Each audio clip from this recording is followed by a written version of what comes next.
अभी एक दशक पहले तक हमारे यहाँ 700 से लेकर 1000 संख्या में ओल्ड एज हाउसेस थे, लेकिन अभी 2023 की एक रिपोर्ट में लगभग ये नंबर 7467 के आसपास पहुँच गया है।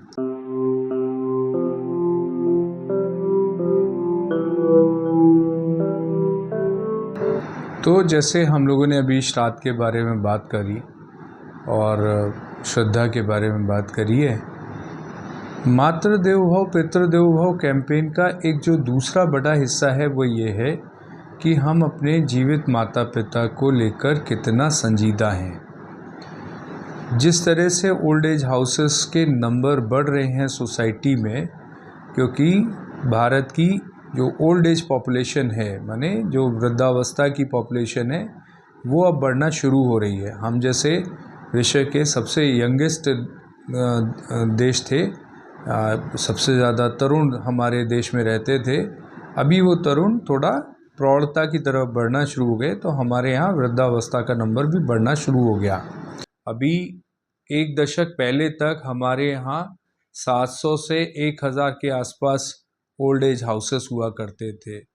जो परिवार जिनके नहीं रहे, ऐसे जो लोग रहते थे, उन सबको एक स्थान पर रखने के लिए मिशनरीज ने और तमाम समाज सेवी संगठनों ने ओल्ड एज हाउसेस प्रारंभ किए थे।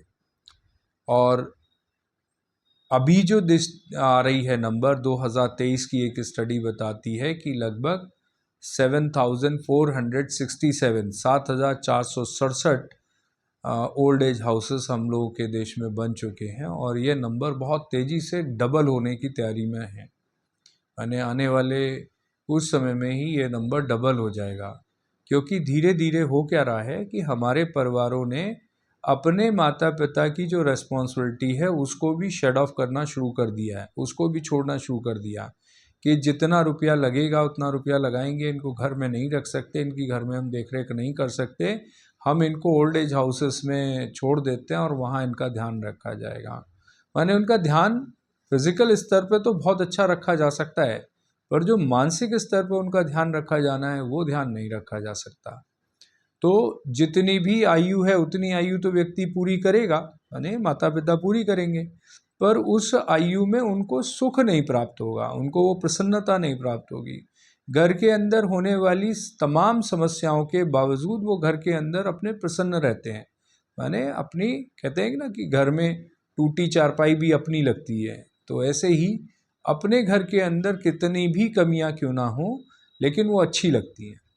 तो समाज हमारा किस तरह बढ़ने लग रहा है? समाज हमारा उस तरह बढ़ने लग रहा है कि हम अपने माता पिता की जिम्मेदारी भी पेड कर दें। तो ये बात थोड़ी सी हम लोगों को ठीक नहीं लगती, तो उसका एक रास्ता हम लोगों ने तय किया। हमने कहा इसको कैसे कर सकते हैं। इसको करने का एक तरीका है कि जैसे कभी 70 और 65 सन 1965 और सन 1970 में जो लोग किसी भी कारण से अनाथ हुए होंगे, उनको किसी न किसी ने तो पाला होगा, माने सोसाइटी ने या तो पाला होगा या उनके परिवार के रिश्तेदारों ने पाला होगा, तमाम लोगों ने पाला होगा। अब आज की स्थिति में आते आते वो वेल टू डू हो गए, माने अपना जीवन यापन खुद कर पा रहे हैं, उनका अपना एक परिवार बन चुका है। तो क्या वह लोग सब जो उन्होंने माता पिता का सुख नहीं भोगा अपने बचपन में, वो सब क्या ये सुख भोगना नहीं चाहते? वो हमेशा इस बात का कष्ट में रहते हैं कि हमारे माता पिता बहुत कम आयु में चले गए, पर हम उस माता पिता के सुख से वंचित रह गए। तो उस सुख को क्या हम वापस ऐसा नहीं कर सकते कि हम किसी माता या पिता या माता पिता दोनों को हम अडॉप्ट कर लें? माने जिनके संतानें नहीं थी उन्होंने भी अडॉप्ट किया होगा, उस दौर में भी, आज भी करते हैं लोग, अडॉप्ट करते हैं। तो माता पिता क्यों नहीं अडॉप्ट किए जा सकते? तो अगर हम ऐसा करने लग जाएंगे तो ओल्ड एज हाउसेस की ज़रूरत हमको नहीं रहेगी।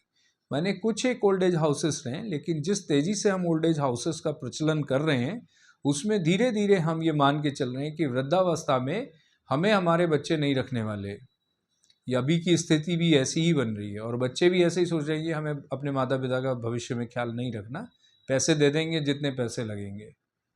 तो वो पैसा ही खाली काम नहीं बनता। तो उनकी जो अभी अवस्था होती है वृद्धावस्था में, जिस तरह से वो जीर्ण हो रहे होते हैं, उसको देखते हुए हम लोगों को इस बात का संकल्प लेना चाहिए हमारा मातृदेवो भव पितृदेवो भव कैंपेन का असली मकसद यही है। हम श्राद्ध के विषय में बता ज़रूर रहे हैं कि श्राद्ध करें तो ये मरे हुए पितरों के लिए है, लेकिन जीवित पितरों का क्या करना, ये सोचने के लिए, ये सोच देने के लिए ही हम लोगों ने ये कैंपेन रन किया है। तो एक बात और नोट करेंगे, अपने घर में जितने भी वृद्ध हैं उनको भी, और जो वृद्ध इसको देख रहे हैं, इस चैनल को देख रहे हैं, वो एक नंबर नोट करेंगे। मैं वो नंबर नोट कराता हूँ आप सब लोगों को।